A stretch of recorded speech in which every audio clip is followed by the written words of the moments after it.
साथियों, इस वीडियो को आपको बीच में स्किप नहीं करना है। ये वीडियो लर्निंग पर्पज़ है। यदि आप एक ट्रेडर हैं, आप ट्रेडिंग करते हैं इंडियन मार्केट में या फॉरेन एक्सचेंज में, जहाँ कहीं भी आप ट्रेडिंग करते हैं, तो आपके लिए ये वीडियो बहुत ही प्रॉफिटेबल होने वाला है। इसलिए इस वीडियो को आपको अंत तक देखना है और अच्छा लगे तो शेयर एंड लाइक ज़रूर करना है। साथियों, ये जो सामने आप चार्ट देख रहे हैं ना, ये है DigiCX लाइव ट्रेड है। ये एक ब्रोकर है DigiCX। जब भी हम ट्रेड करते हैं तो हमें एक अकाउंट ओपन करना पड़ता है और वो अकाउंट एक ट्रेडर के अंडर में होता है। वो ट्रेडर अपना कुछ कमीशन लेके हमें ट्रेड करने के लिए यहाँ पे सिस्टम उपलब्ध कराता है, जिसे हम कहते हैं MT5 या MT4। ठीक है। और ये जो सामने आप देख रहे हैं, ये है कैंडलस्टिक पैटर्न। इससे एक चार्ट बनता है।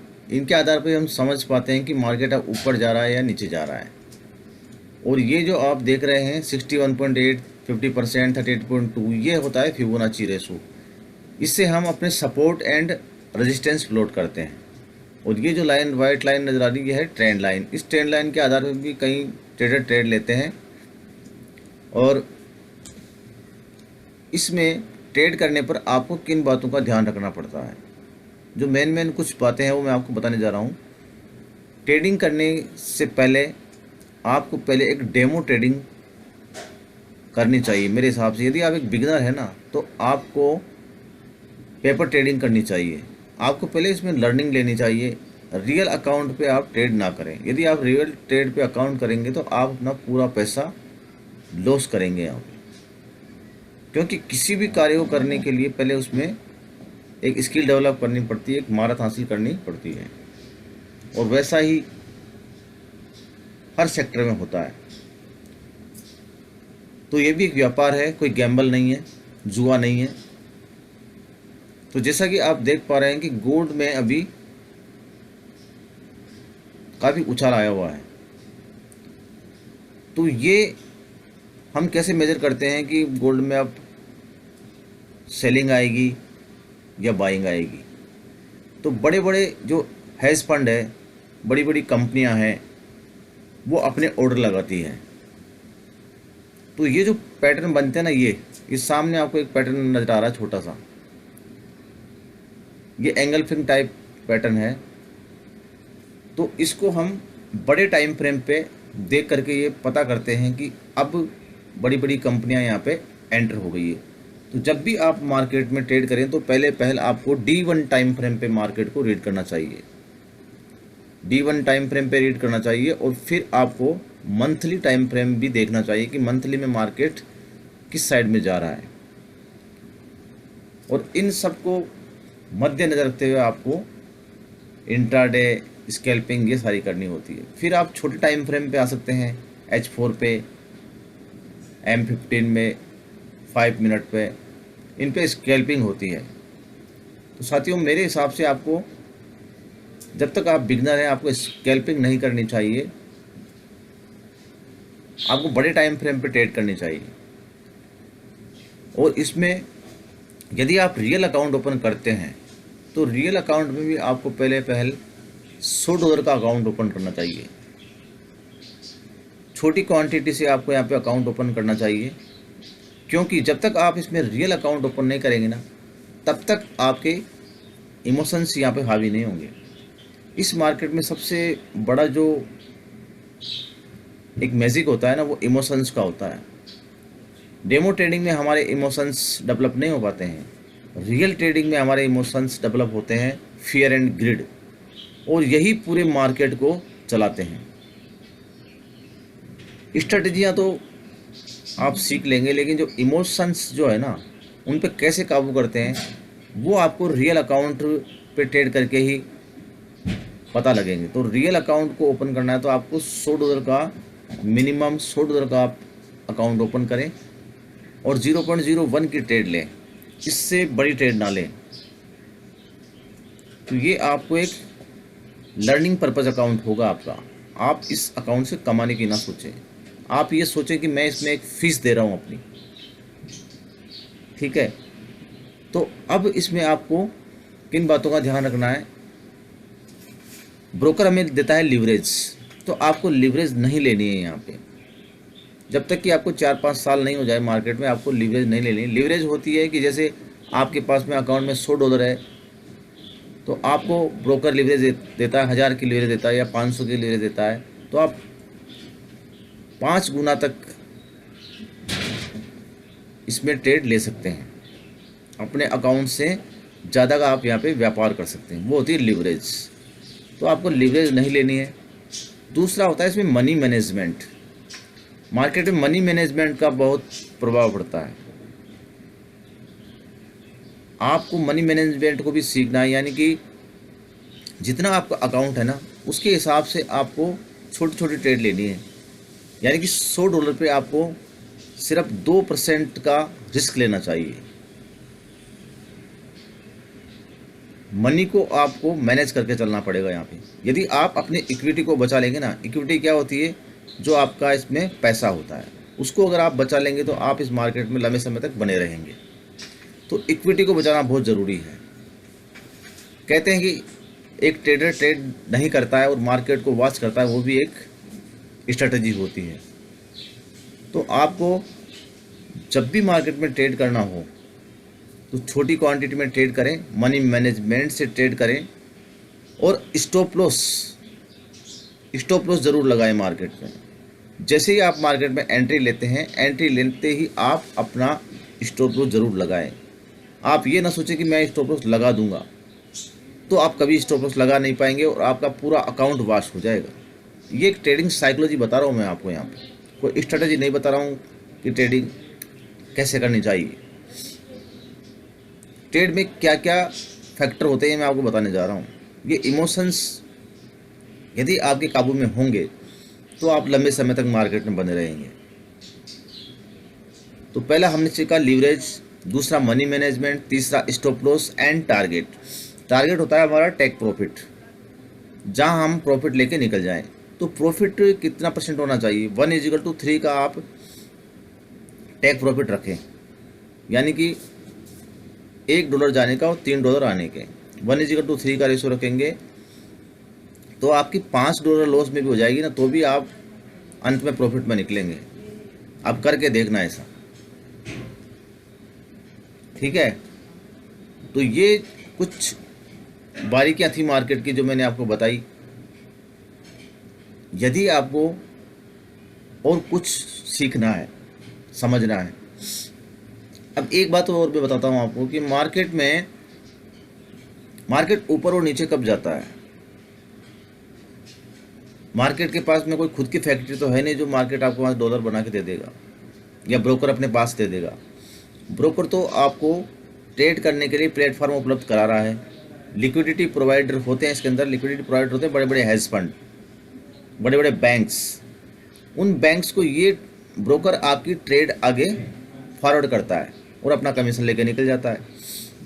तो वो बैंक जो होते हैं वो होते हैं लिक्विडिटी प्रोवाइडर।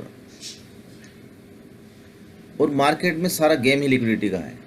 लिक्विडिटी क्या होती है, जो आपके एसएल होते हैं, आपके पेंडिंग ऑर्डर होते हैं, आपके ब्रेक इवन होते हैं, ये होते हैं लिक्विडिटी। यही मार्केट को ऊपर या नीचे की तरफ धकेलते हैं। अब देखो एक छोटा सा मैं आपको बताता हूँ। मार्केट यहाँ से सेल आ रही थी, सेल आने के बाद में मार्केट ने यहाँ से इस पूरे मार्केट को ग्रैब कर दिया सॉरी, इस शेप में मार्केट ने यहाँ से लिक्विडिटी उठाई और यहाँ तक मार्केट आ गया। अब इसका भी एक पैरामीटर होता है कि मार्केट कितना ऊपर तक आ सकता है, कहाँ से वापस सेल आ सकता है। तो ये जो दो रेशो है ना, 61.8 एंड 50%, ये दो रेशो बहुत काम के होते हैं, 61.8 एंड 50%। ये फिबोनाची के रेशो होते हैं। तो ये टूल भी आपको सीखना पड़ेगा मार्केट में। और ये जो सामने लाइन नज़र आ रही है आपको, इसके कहते हैं ट्रेंड लाइन। ये ट्रेंड लाइन आपको दो मेजर पॉइंट को पकड़ना होता है और इसको छोड़ देना होता है बस। अब मार्केट ये जो सामने आप देख पा रहे हैं ये होती है ट्रेंड लाइन। ये ट्रेंड लाइन मार्केट को सपोर्ट एंड रेजिस्टेंस का काम देती है। जैसे ये यहाँ से सपोर्ट को तोड़ती है तो हम ये अनुमान लगाते हैं कि मार्केट अब नीचे की तरफ जाने वाला है, और जैसे ये इसको ऊपर से तोड़ती है तो हम ये अनुमान लगा लेते हैं कि मार्केट अब ऊपर की ओर आने वाला है। तो ये ट्रेंड लाइन भी बहुत काम की होती है मार्केट में, लेकिन आपको इसे बड़े टाइम फ्रेम पे ज़्यादा यूज करेंगे तो आपके लिए अच्छा रहेगा। बार बार आप इमोशंस के चक्कर में ना आएंगे, फियर एंड ग्रिड नहीं आएगा आपके। तो आप उसको D1 टाइम फ्रेम में या S4 टाइम फ्रेम पे उसको यूज करें। और ये जो रेड लाइन नज़र आ रही है आपको, ये वाली, ये भी एक सपोर्ट एंड रेजिस्टेंस का काम करते हैं। जैसे ये यहाँ हमने लगा दिया तो यहाँ पे मार्केट वापस सपोर्ट ले रहा है। अब ये मार्केट वापस सपोर्ट लेने आया, क्यों आया? क्योंकि मार्केट यहाँ पे लिक्विडिटी लेने आया। जिस किसने भी यहाँ से बाई की होगी तो उसने अपना SL यहाँ पे लगाया होगा। इस जगह मार्केट ने अपना, यहाँ मार्केट ने अपना SL, मतलब जिसने ट्रेड लिए उसने यहाँ पे अपना SL लगाया होगा। इस जगह यहाँ पे SL लगाया है। तो इस SL को लेने के लिए मार्केट वापस आता है, ये होता है लिक्विडिटी। यहाँ पे स्टॉप लॉस हिट हुआ, मार्केट वापस अपनी यात्रा करेगा।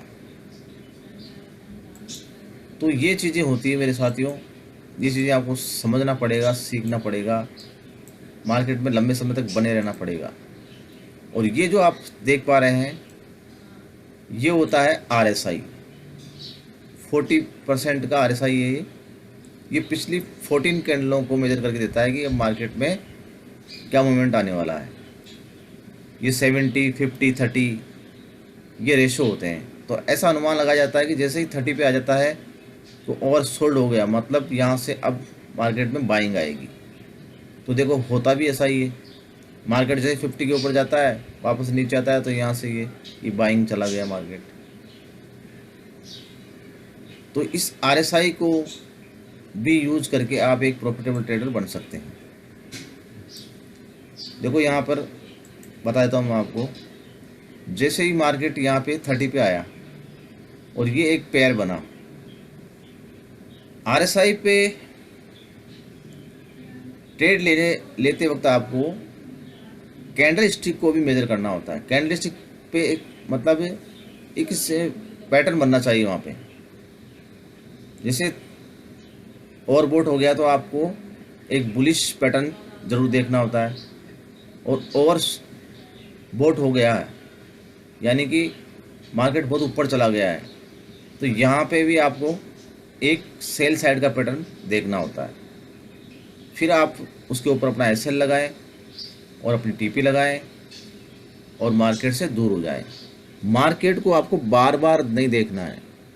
जब हम मार्केट को बार बार देखते हैं ना तो हमारे अंदर फियर एंड ग्रिड चालू हो जाता है, इमोशंस कंट्रोल नहीं हो पाता है। तो इमोशंस को कंट्रोल करने का सबसे बढ़िया तरीका है मार्केट में आप ट्रेड लें और इससे दूर हो जाएं। या तो SL होगा या TP होगी, इसके अलावा तीसरा कोई काम नहीं होगा। तो इस तरीके से यदि आप ट्रेड करेंगे तो आप एक प्रॉफिटेबल ट्रेडर बन जाएंगे। Risk to reward ratio, money management और डिसिप्लिन बहुत ज़रूरी है। और डिसिप्लिन कैसे आएगा? डिसिप्लिन आएगा प्रैक्टिस से। देखो साथियों, हम लोग कहते हैं कि हम 90 मिनट में आपको ट्रेडर बना देंगे, कोई कहता है हम 3 महीने में आपको ट्रेडर बना देंगे। तो ऐसा कुछ भी नहीं होता है। मार्केट में आपको प्रैक्टिस करनी पड़ेगी, लंबे समय तक बने रहना पड़ेगा। तो मैं बार बार अपने वीडियो में यही कहता हूँ कि आपको यदि एक अच्छा ट्रेडर बनना है तो आप प्रैक्टिस करें। आप यदि बिगनर हैं तो आप मार्केट में अपनी स्किल को एक बड़े लेवल तक लेके जाएं। शुरुआत में आप इस मार्केट से कमाने की ना सोचें, ये एक बिजनेस है।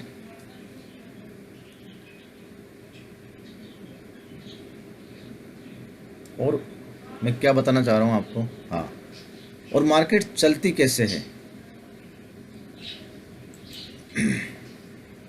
मार्केट चलती कैसे, तो मैं आपको बता देता हूँ। मार्केट ये सपोर्ट है, यहाँ से मार्केट ये उठती है, इसे कहते हैं इम्पल्स, और ये होता है करेक्टिव पैटर्न, यानी कि इम्पल्स करेक्टिव इम्पल्स। इस हिसाब से मार्केट अपना पैटर्न बना के चलती है। अब ये 5 मिनट टाइम पर में भी ऐसा ही बनेगा, 30 मिनट पे भी ऐसे बनता है। अब ये जो एक वेव बनी हुई है ना, ये वेव, इसमें भी क्या होता है कि वेव इन द वेव होता है। वो कैसे होता है? इसमें भी मार्केट